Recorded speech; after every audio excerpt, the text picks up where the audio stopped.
मेरे छात्रों कक्षा 10 के अंतर्गत आपको हिंदी के पेपर में कुछ ऐसी बातों का ध्यान रखना है जो आपके लिए बहुत फ़ायदेमंद हो और जिससे आपका पेपर बहुत ही आसानी से हल हो जाए।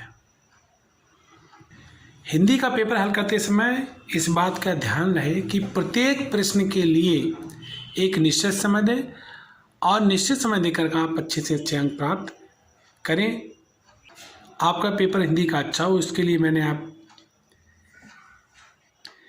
कितने मिनट में आपका कौन सा प्रश्न हल करना है आपको, मैंने ये आपको इसमें दिखाया है। जैसे मान लीजिए आपको विकल्प हल करने हैं, तो विकल्प आपके 20 अंक के पेपर में आते हैं और आप ये विकल्पों को हल करने के लिए आप इनके 30 मिनट में इन विकल्पों को हल करने की कोशिश करें। एक गद्यांश पर प्रश्न, गद्यांश दिया गया होगा एक, और उस गद्यांश के नीचे 3 प्रश्न दिए गए होंगे जो प्रत्येक प्रश्न 2 अंक का होगा, यानी 6 अंक का होगा। इसके लिए आपको 15 मिनट निश्चित है। आप इन 15 मिनट में यदि गद्यांश को हल करते हैं तो ये आपके लिए बहुत फायदेमंद। इसी तरह से आपको पद्यांश पर प्रश्न दिए गए होंगे, वो 6 अंक के होंगे। आप उसमें 15 मिनट से ज़्यादा समय ना दें। इस तरह से 30 मिनट में विकल्प, गद्यांश और पद्यांश के जो प्रश्न हैं वो आप 1 घंटे में ज़रूर हल कर दें। इसी तरह से संस्कृत गद्यांश का जो अर्थ आपको दिया गया जाएगा वो 5 अंक का होगा। इस गद्यांश के अर्थ के लिए आप 15 मिनट का समय दें। इस 15 मिनट के अंतर्गत आप इस गद्यांश का अर्थ लिख दें। ठीक इसी प्रकार श्लोक का अर्थ 5 अंक का दिया जाएगा, जिसके लिए आपके 15 मिनट मैंने निश्चित किए हैं। इन 15 मिनट में आप श्लोक का अर्थ जरूर लिख दें। खंड काव्य जो भी हो आपका, उसमें एक प्रश्न आपको 3 अंक का करना होता है और ये 3 अंक के प्रश्न पत्र के लिए 10 मिनट मैंने आपके लिए निश्चित किए हैं और इन 10 मिनटों में आप ये 3 अंक का खंड काव्य का प्रश्न हल करें। इस तरह से 40 मिनट में आपको संस्कृत गद्यांश, श्लोक और खंड काव्य का ये प्रश्न पत्र में आपको कॉपी में ये हल करना है। अब आइए जीवन परिचय की बात करते हैं। एक जीवन परिचय आपको गद्य से करना है और एक पद्यांश से यानी काव्य से एक जीवन परिचय करना है। इसके लिए आपके लिए 5-5 अंक निर्धारित किए गए हैं।